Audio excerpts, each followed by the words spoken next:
자, 개혁주의 성령론의 계보가 있습니다. 계보를 우리가 알아야 될 필요가 있죠. 개혁주의 성령론을 가르치고 공부하고 또 설교하고 이렇게 했던 개혁주의 성령론의 계보, 첫째는 칼빈입니다. 요한 칼빈. 장로교의 창시자도 칼빈이죠. 또 종교개혁의 가장 위대한 개혁자 칼빈의 성령론부터 시작합니다. 그 기독교 강요라고 칼빈이 26살 때 쓴 아마 이거 한 뼘보다 더 두꺼운 책이 있어요. 그러니까 이건 뭐 천재 중에 천재죠. 그러나 그냥 천재라고 그런 책을 쓸 수 있는 것은 아닙니다. 하나님의 은혜를 받고 칼빈이 쓴 기독교 강요의 성령론이 있어요. 그래서 칼빈의 성령론이 우리 개혁주의 성령론의 제일 첫 번째 계보예요. 계보. 자, 두 번째는 워필드입니다.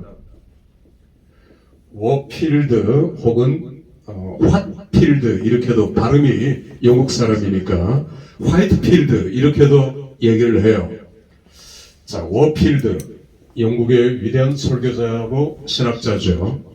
세 번째가 찰스 핫지 그리고 요나단 에드워드.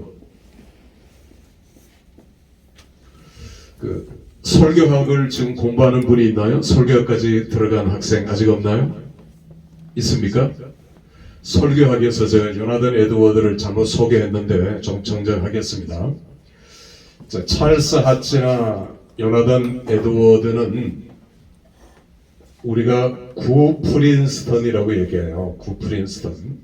제가 지난번 특강할 때도 구 프린스턴이라는 말은 프린스턴 신학교 대학교가 좌경화 되기 전에 자유주의 되기 전에 그 프린스턴 신학교를 구 프린스턴이라고 불러요. 그리고 그 다음은 프린스턴 이렇게 얘기를 하죠. 구 프린스턴 신학교의 또 대학이죠. 미국의 하버드, 예일, 프린스턴은 3대 대학이고 프린스턴 신학대학원입니다. 프린스턴 대학 안에 있는 찰스 하치와 요나단 에드워드는 프린스턴의 총장과 학장을 지냈던 그 시대를 대표하는 신학자예요. 개혁주의 신학자입니다. 특히 둘 다 이제 미국에서 사역을 했죠. 요나단 에드워드는 1700년대 사람인데 목사고 신학자죠. 미국은 역사가 깊어요, 짧아요? 미국은 역사가 짧지요. 그래서 요나단 에드워드의 계보를 학자들이 조사했어요.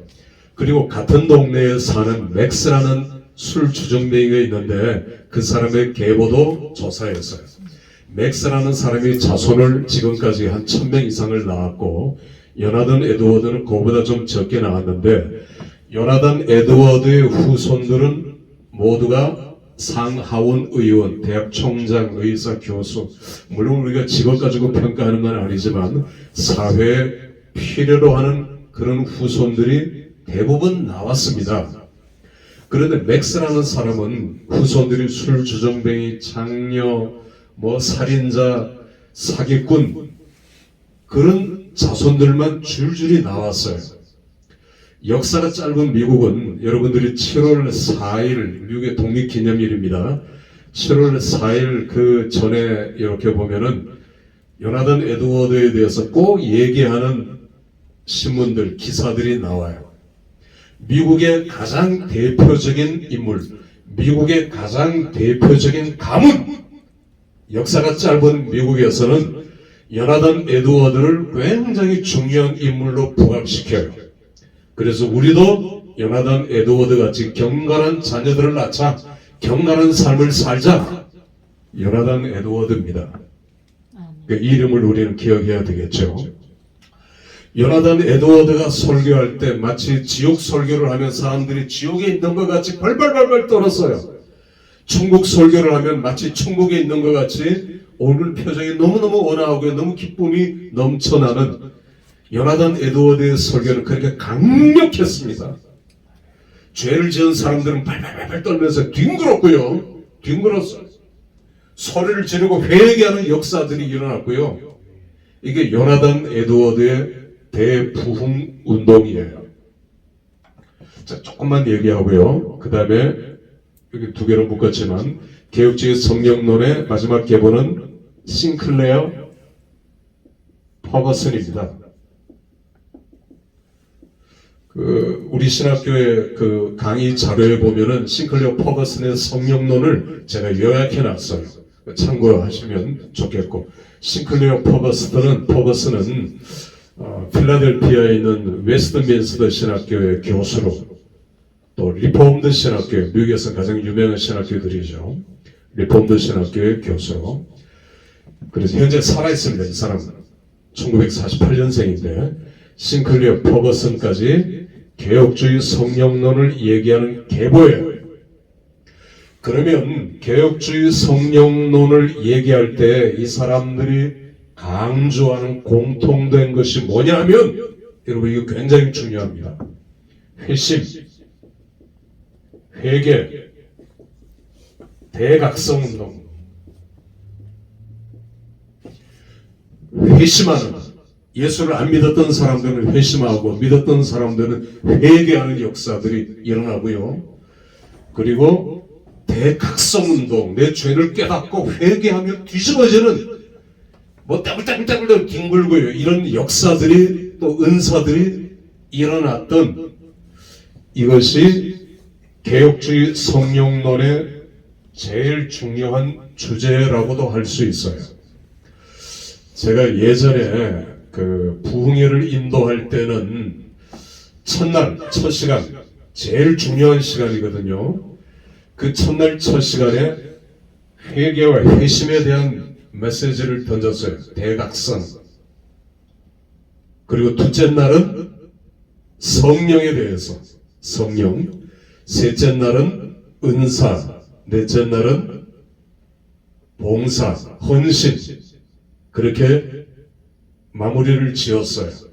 물론 사람마다, 목사님들마다 다 다르겠지만 이게 개혁주의 성령론이에요. 회심, 회개 역사가 일어날 때 은사는 자연스럽게 따라오고요. 각양각색의 은사들은 자연스럽게 따라옵니다. 그리고 대각성운동, 회개운동들이 불일 듯 일어나야 돼. 이런 것들이 영국, 미국을 중심으로 전 세계에 퍼져나갔어요. 우리가 늘 기억해야 될 것은 개혁주의 성령론의 제일 중요한 주제는 회심, 회개, 대각성운동이라는 것입니다. 자, 로마서를 여러분들이 아직 공부하지 않았다면 로마서를 공부할 때 구원의 서정, 이건 자주 나와요. 조직신학에서 얘기하는 거지만 자, 순서들은 조금씩 다를 수 있지만 구원의 서정 순서입니다. 구원받는 순서, 첫 번째는 선택이죠. 예정입니다. 선택. 두 번째는 부르심입니다. calling. 여러분들이 부르심을 받고 하나님 앞에 나왔죠. 선택은 창세 전에, 에베소 1장 4절. 자, 세 번째가 중생이에요. 중생. 회심. 그리고 칭의라고도 얘기해요. 네 번째, 그래서 칭의. justification, righteous. 너는 의롭다고 인정하는 것입니다. vacation이라는 말은 칭의,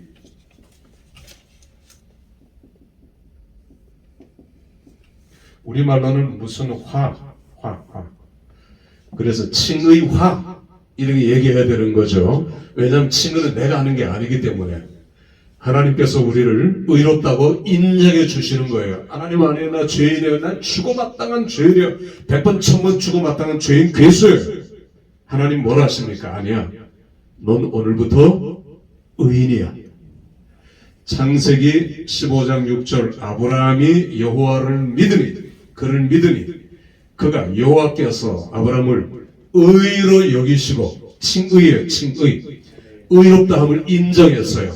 아브라함이 잘나고 똑똑하고 죄가 없어서 아브라함을 콜링한 것이 아니란 말이에요. 여전히 죄인이지만, 지금도 죄인이지만 하나님께서 의의 옷을 입혀주시고 justification, 칭의하시고 righteous, 너는 지금부터 의인이야. 그래서 justification에서 righteous, 의인이 되는 것입니다. 의인.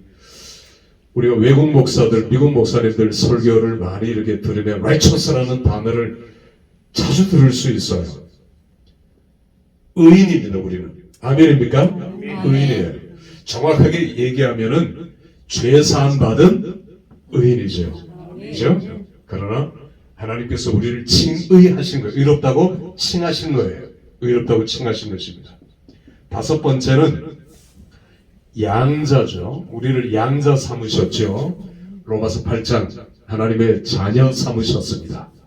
로마서 공부할 때 더 자세히 공부하시고, 하나만 그때 복습하겠지만 로마의 법은, 제도는 양자도 상속권이 있었어요. 그래서 베너라는 영화를 보면은 이 베너가 자기 양아버지를 구해주고 양아버지가 죽잖아요. 그리고 양아버지가 반지를 줘요. 그 반지는 그 가문의 상징이에요. 그걸 끼고 옛날 예루살렘으로 가서 나타나니까 다들 깜짝 놀라죠. 화들짝 놀라죠. 양자도 상속권이 있어요. 그래서 우리가 로마서를 보면 계속 상속자 이런 표현이 나오는 겁니다. 자, 그래서 양자 삼으셨고, 양자는 자녀 삼으신 거하고 똑같죠. 자녀가 된 거예요. 여섯 번째가 성화죠. 성화. sanctification.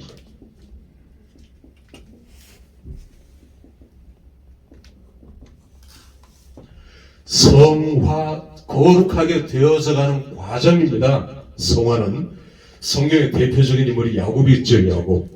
처음에는 속이고 사기꾼이고 이런 야곱이 조금씩 하나님을 닮아가는 성화된 인물이 되죠. 그래서 우리는 성화의 과정을 거쳐 나가는 거죠. 일곱 번째는 견인. 차가 견인하면은 끝까지 끌고 가잖아요. 공장까지. 이게 견인입니다. 성도의 견인. 한번 택한 백성은 내가 범죄했다, 넘어졌다, 그래도 하나님께서 버리잖아요. 절대로 안 버려요. 9시 뉴스에 나오는 죄인이라도 여러분들이 함부로 판단해서는 안 돼요. 그 사람도 결국은 성화되는 과정이고요. 불쌍히 여겨야죠. 성화되어져 가는 과정이고, 견인은 끝까지 끌고 가는 거예요. 하나님 중간에 절대 포기하지 않습니다. 믿습니까? 너무너무 중요한 교리죠. 여덟 번째가 영화죠. 영화.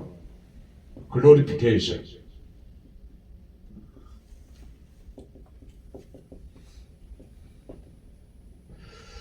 영화는 예수 그리스도가 재림하실 때 우리가 그때 예수 그리스도를 맞이하면서 영화롭게 된다라는 표현을 써요. 그게 글로리피케이션입니다. 영광, 영화롭게 된다. 자, 이 구원의 서정인데 요 앞에 중생 칭의까지는 바뀌면 안 되겠고, 이 뒷부분에서는 더 들어가기도 해요. 그러나 이 8개가 팩트입니다. 그리고 제일 중요한 FM이에요. 이 8가지 로마서 공부할 때 다시 공부를 할 것입니다. 자, 또 하나는 칼빈주의 5대 교리가 있죠. 이것도 나중에 로마서 할 때 배우겠지만 제가 간단히만 얘기하면, 칼빈주의의 5대 교리, 개혁주의 5대 교리. 첫 번째는 전적 부패예요. 인간은 전적으로 부패하고 타락해서 인간의 힘만으로는 선을 행할 여지가 있다 없다? 없다. 전혀 없다. 그래서 예수 그리스도가 필요한 거예요. 그래서 하나님의 은혜가 필요한 거고요. 내 힘과 내 의지 가지고는 선을 행할 능력이나 의지가 전혀 없다는 걸 고백하는 게 전적 부패예요. 그 다음에 무조건적 선택이에요. 조건이 없어요. 돈이 있다, 돈이 많다, 많이 배웠다, 적게 배웠다, 그렇게 해서 선택하시는 하나님이 아니라고요. 조건이 없는 무조건적인 선택입니다. 세 번째는 제한 속죄예요.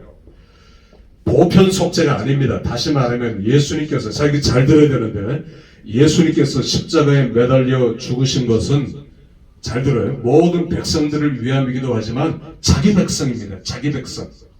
그래서 내 백성이라는 표현을 많이 써요. 내 백성, 자기 백성, 택한 백성, 이 표현이 성경에 많이 나오죠. 택한 백성을 구원하시기 위해서 예수님 이 땅에 오셨고요. 물론 모든 사람 다 사랑하시지만, 모든 사람들이 구원받기를 원하시지만, 그럼에도 불구하고 예수께서 십자가에 매달리신 것은 택한 백성을 위해서의 제한 속죄입니다. 자, 네 번째가 견인이에요. 성도의 견인은 여기도 있어요. 제가 지금 이 얘기를 하려고 하는 것입니다. 견인. 다섯 번째는 불강력적인 은혜예요. 무차별적인 은혜입니다. 내가 거부하고 하나님 그만 주세요, 그런다고 안 주시는 하나님이 아니에요. 무차별적으로 쏟아부어 주시는 하나님의 은혜, 은사는 우리가 제한할 수가 없어요. 하나님 그만 하나님 그냥 부어주십니다. 이게 개혁주의, 칼빈주의 5대 교리고요. 알미니안주의는 요 반대예요. 반대. 전적 부패가 아니라 일부 인간은 분타락이다 그러고, 무조건 선택이 아니라 조건 선택이라고 하고, 제한 속죄가 아니라 보편 속죄라고 얘기해요. 견인은 내가 포기하면 하나님께서도 포기한다고 가르치고요. 그러니까 우리가 성경을 읽으면 읽을수록, 물론 알메니안 교리도 나오지 않는 것은 아니에요. 그러나 알메니안 교리가 나오는 부분을 잘 읽어보면 전체를 대상으로 한 거고요. 예수님께서 자기 제자 택한 백성에게 말씀하실 때는 개혁주의 5대 교리, 칼빈주의 5대 교리를 썼어요.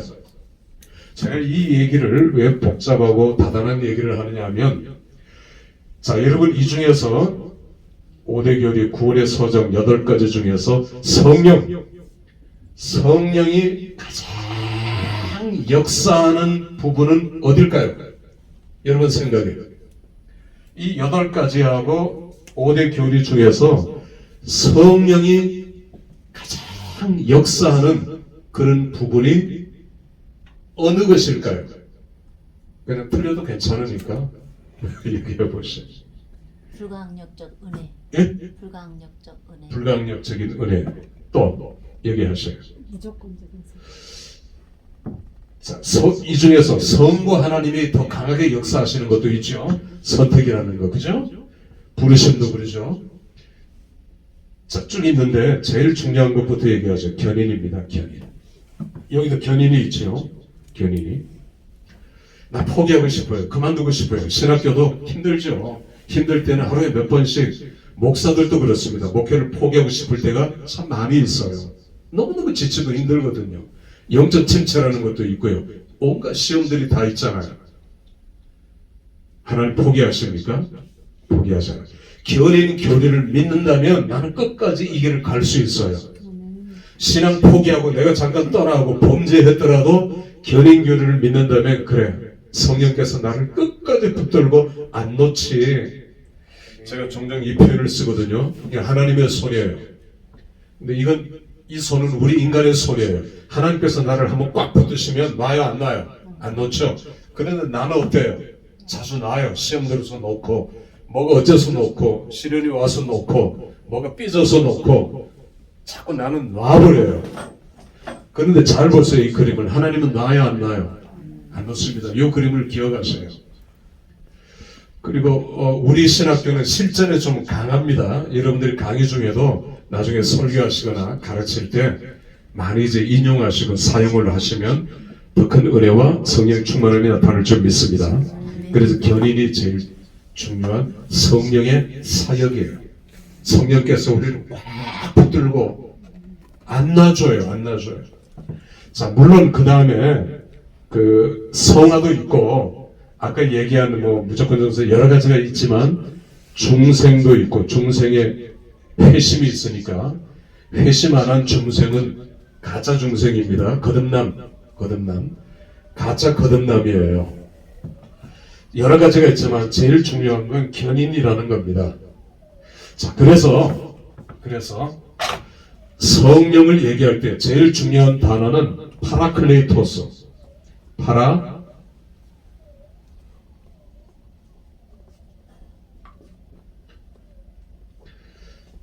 헬라 강의를 조금 더 잘했으면 좋았을 텐데 언젠가 우리가 다시 보충하는 시간이 있겠고요.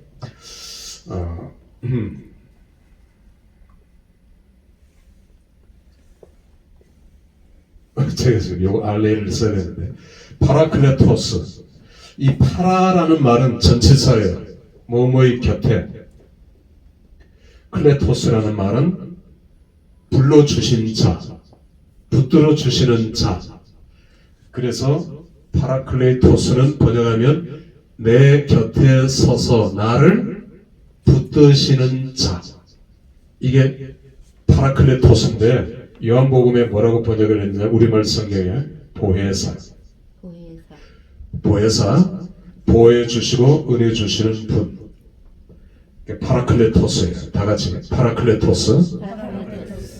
내 곁에 서서 나를 끝까지 붙들고 견인하셔서 천국까지 끌고 가시는 분이 파라클레토스, 성령이에요. 성령. 아멘입니까? 성령. 그럼 파라클레토스는 영어로 세 가지를 얘기할 수가 있어요. 첫 번째는 헬퍼입니다.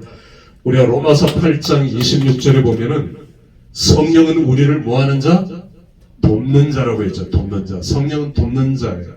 돕는 자. 사탄 마귀는 우리가 범죄하면요, 넌 안 돼, 너 같은 놈 안 돼, 포기해. 네가 무슨 목사가 돼? 네가 무슨 목사야? 네가 무슨 신학생이야? 전도사야? 때려쳐! 이렇게 얘기합니다. 그런데 성령은 그렇게 말씀하지 않으셔요. 내 곁에 서서 나를 끝까지 도와요. 이게 돕는 역할이 파라클레토스의 첫 번째 해석이고요. 두 번째는 컴포터입니다. 컴포터는 위로자예요. 위로자. 우리를 늘 위로하세요. 내 곁에 서서 내가 낙심할 때, 영적 침체에 빠질 때, 여러분들이 아는 목사님들, 유명한 목사님들, 여러분 교회 목사님들 보시면 수많은 단계들을 이렇게 거쳤어요. 시험을 수도 없이 거치고요. 그런 오해들도 거치고요. 시카고에 가면 리버사이드 교회가 있는데 락펠러가 세운 교회인데 종이 66개예요. 종이. 그게 울려요. 그러면 사람들이 그 종소리를 다 들어요. 지금도. 근데 락펠러가 왜 66개를 했느냐 하면 자기가 넘어질 때마다 일어서고 그게 세보니까 66번이래. 그러면 우리 같은 사람은 얼마나 더 넘어져야 되겠어요? 수도 없이 넘어지죠. 자, 세 번째가 카운셀러예요.